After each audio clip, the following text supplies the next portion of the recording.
Namaste, my name is Chiranjeevi. Today I study in 6th standard RVK BSK school in Bangalore, Banshankari. Namaste, today I am going to tell about Lord Rama, Lord Krishna and Lord Hanuman. Shri Ramachandra, the most dignified man. Rama is the seventh avatar of the Hindu god Vishnu and the king of Ayodhya in Hindu scriptures. Lord Shri Ramchandra is considered to be the greatest revered deity of Hindu Sanatana Dharma. His personality is considered the best example of dignity, royalty, humility, compassion, forgiveness, patience, sacrifice, and valor. Rama's life is more complex than the Western template for the battle between the good and the evil, where there is a clear distinction between immortal power, gods of heroes, and mortal struggling humans in the Indian traditions, particularly Rama. The story is about divine human, a mortal god, incorporating both into exemplar who transcends both humans and gods. A person, Rama personifies the characteristics of an ideal person, Parushuttama. He had within him all the desirable virtues that any individual would seek to aspire, and he fulfills all his moral obligations. Rama is considered a Maryada Purushottama or the best of upholders of Dharma. The views of Rama combine reason with emotions to create a thinking heart's approach. Second, he emphasizes through what he says and what he does the union of self-consciousness and action to create an ethics of character. Third, Rama's life. Rama's life combines the ethics with aesthetics of living. The story of Rama and people in his life raises questions such as, is it appropriate to use evil to respond evil? And then provides a spectrum of views within the framework of Indian beliefs such as known karma and dharma. Rama's life and comments emphasizes that one must pursue and live life fully, that all three life aims are equally important: virtue or dharma, desires kama, and legitimate acquisition of wealth artha. Rama also adds such as that one must also introspect and never neglect that one's proper duties, appropriate responsibility, true intersects, and legitimate pleasures are. Now I am going to tell about Krishna, the great teacher. Shri Krishna, who is referred to as the Bhagwan, the most illustrious being. Shri Krishna is regarded as the most perfect of all teachers, so much so that he could speak about everything from the divine standpoint and with divine knowledge of the reality beyond mind.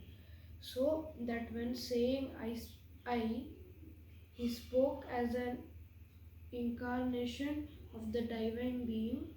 He is considered to have lived about 5050 years ago, and the Bhagavad Gita is regarded as a record of what he said or sang to his devoted friend and disciple Arjuna, who was in a state of despondency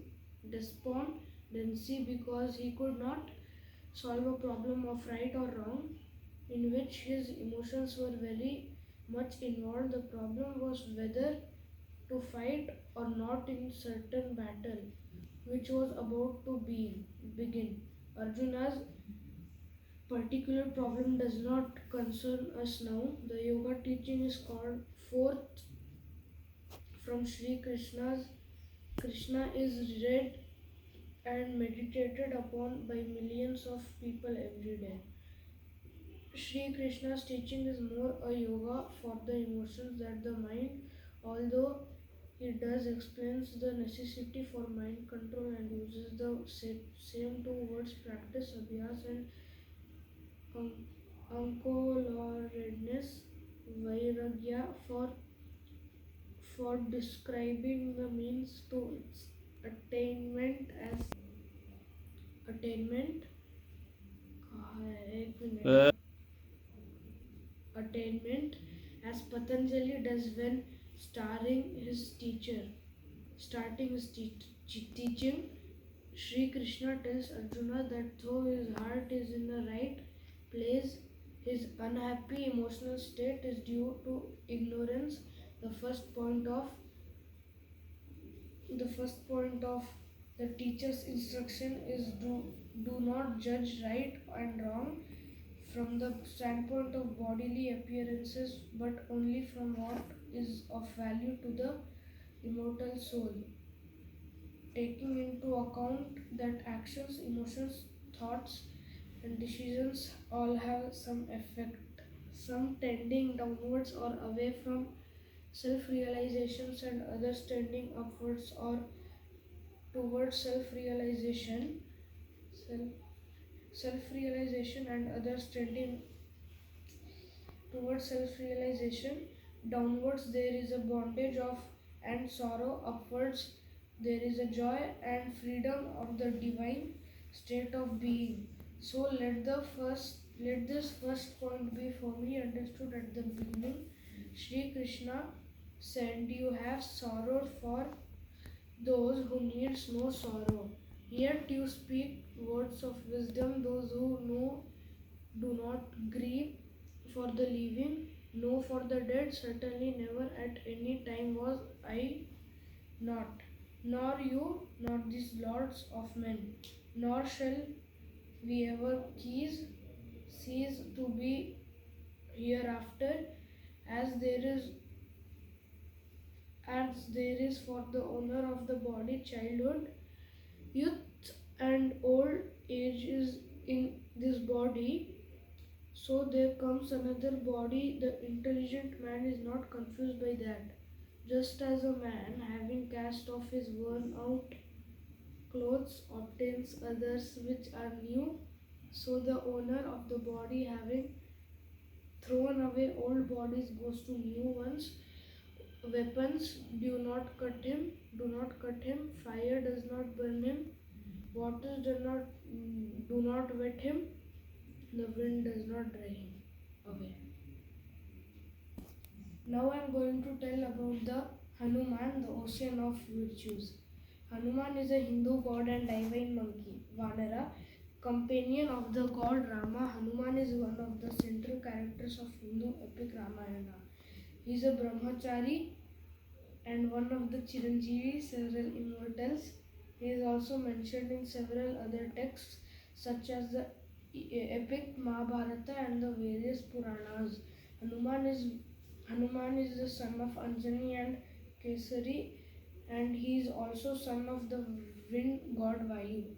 Hanuman is worshipped in his Panchamukha from with the head of Garuda, Narsimha, Varaha, Hagagriva and himself, each head signifying a particular trait. Hanuman courage and strength, Narsimha fearlessness, Garuda magical skills and the power to cure snake bites, Varaha health and exorcism, and Hayagriva victory over enemies. Chiranjeevi immortal. Various versions of Ramayana and Ramakatha state towards their end, just before Rama and Lakshmana die, that Hanuman is blessed to be immortal. He will be a part of humanity forever while the story of Rama lives on. Brahmachari, self-control.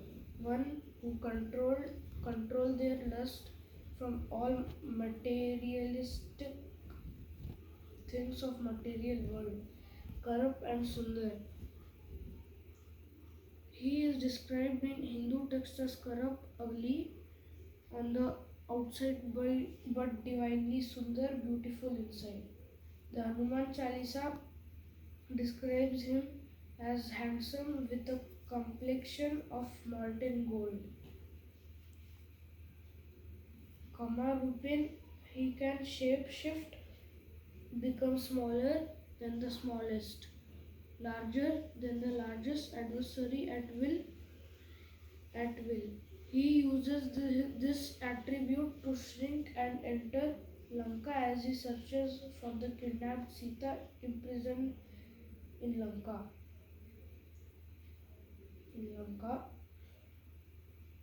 Strength.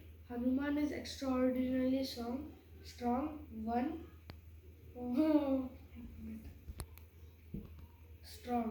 one capable of lifting and carrying any burden of a cause. He is called Veera, Mahavira, Mahabala and other names signifying his tribute to of his. Innovative. Hanuman is described as someone who constantly faces very difficult odds where the adversary or circumstances threaten his mission with a certain defeat and his very existence. Yet he finds an innovative way to turn the odds. Bhakti. Hanuman is presented as the exemplary devotee or bhakta of Rama and Sita. The Hindu texts such as the Bhagavata Purana, the Bhaktamala, and the Ananda Ramayana and the Ramacharitmanas present him as someone who is talented, strong, brave, and spiritually devoted to Rama. Learned yogi. In the late medieval texts and thereafter, such as those by Tulsidas, attributes of Hanuman include learned in Vedanta philosophy of Hinduism, the Vedas, a poet, a polymath, a grammarian, a singer, and a musician per excellence. Remover of obstacles. In devotional literature, Hanuman is the remover of difficulties. Dhanyavad.